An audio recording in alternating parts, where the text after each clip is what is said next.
This time we're going to do question 8, March 2019, P1, Higher Tier Double Award Physics.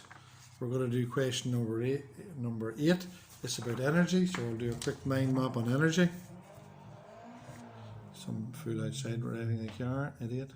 So let's have a look. We'll talk about energy for a minute, and remember all energy is measured in joules after dear old James Prescott Joule. So that's the first thing. And even for this question we need to know this here, like for example 1,000 joules is 1 kilojoule, 1,000,000 joules is 1 megajoule, which is 1,000 kilojoules. We also need to know the conservation of energy. The conservation of energy. Energy cannot be created nor destroyed, but it can be changed from one form to another. That's one for you to look up and learn. It's in the book. Look it up. Write it down, the list of things that have to be learned. So we're going to look at these two types of energy, and then we're going to go on. So we're going to look at potential energy. Is M by G by H.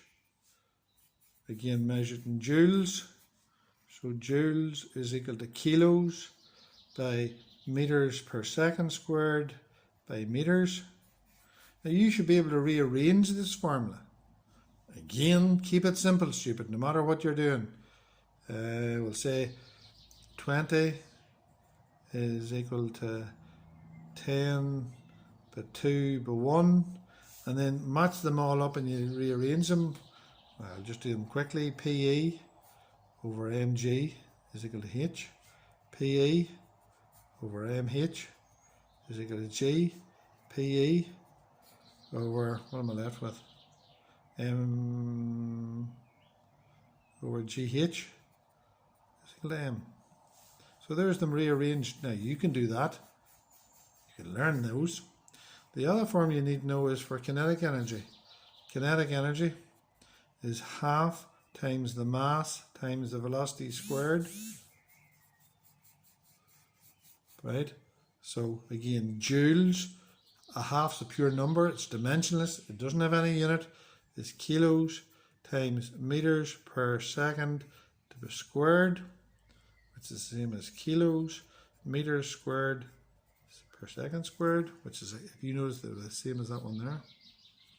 Right? So you have to be able to arrange this.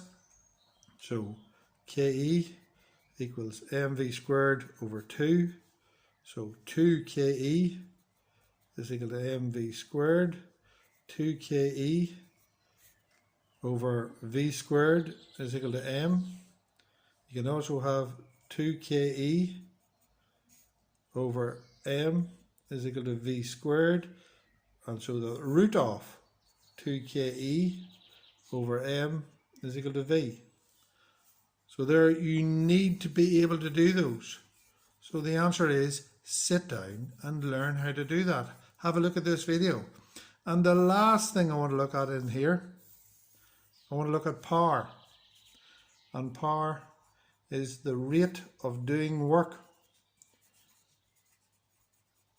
And you should remember that rate, as far as you're concerned, means divided by time. So power equals energy over time. Watt is the unit of power. Correct is the answer to that. Watt. 1 watt is equal to 1 joule in 1 second. 1 joule in 1 second. So power equals energy over time. So power by time equals energy. Time equals energy over power. And remember, you need to be able to rearrange those formula. 1,000 watts is equal to 1 kilowatt. The same as down here. 1,000 joules is 1 kilojoule. Again, learn that. So there should be enough for us to be able to do this question. So we have looked at that mind map. Again, you have to take time to get through the mind map. You'll have to take practice to look at the mind map and see could you even do it out for yourself. So now we're going to do the question. And the question is, a conveyor belt lifts a boulder so it can be dropped onto a lorry. So it lifts it 3 meters. Now, this 5 and 4, they're sort of red herrings. They're just there to confuse you. Now, it is a Pythagorean triple, 3, 4, 5 triangle. But it's only there to confuse you. It's the examiner confusing you because the useful work is the potential energy given to the boulder, the height it is put up. The mass of the boulder is 250 kilos. That's in kilos, so that is a mass. It's not a force. Calculate the useful work. The useful work is how we lifted the boulder when the boulder is moved from one end of the conveyor belt to the other. So, PE equals M by G by H. Remember, energy and work's the same thing. So, we're looking for the PE. What's the mass? 250. We are on the planet Earth, and it only lifted 3 meters. Get the calculator. 250 by 10 by 3 is 7,500. Now it's energy. All energy is measured in joules, and they've already given it, so it's 7,500 joules. Now it is 7.5 kilojoules, but they're asking for the answer in joules, so it's 7,500 joules is the correct answer. Right, now let's look at the next bit. It says, on another occasion, it doesn't really have much to do with the last part of the question. On another occasion, the conveyor belt does 60 kilojoules. Now that's going to be 60,000 joules.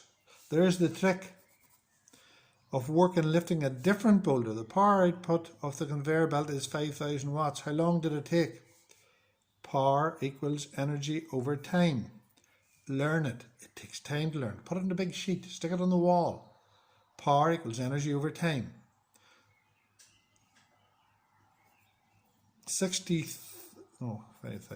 5,000 is equal to the energy. 60,000 over T. And remember, if all else fails, 4 equals 8 over 2. That's true. I want, look, there's the 4, there's the 8, and there's the 2. So 2 is equal to 8 over 4. So T is equal to 60,000 over 5,000. So again, get the calculator. 60,000 divided by 5,000. That's a good trick. 60,000 divided by 5,000. 12. Watts, joules, seconds. They're looking seconds. So have a quick look at this question again. 60 kilojoules. Look, 60 kilojoules has been changed to joules. Watts, joules, seconds. The power is 5,000 watts. 5,000 watts is 60 over what time? I have to rearrange the formula. Don't be afraid to do this wee trick at the side. It's your exam paper. 12 seconds. Watts, joules, seconds. Now, you go over the question again. Learn. Take time to learn. Practice to study. See you in the next question.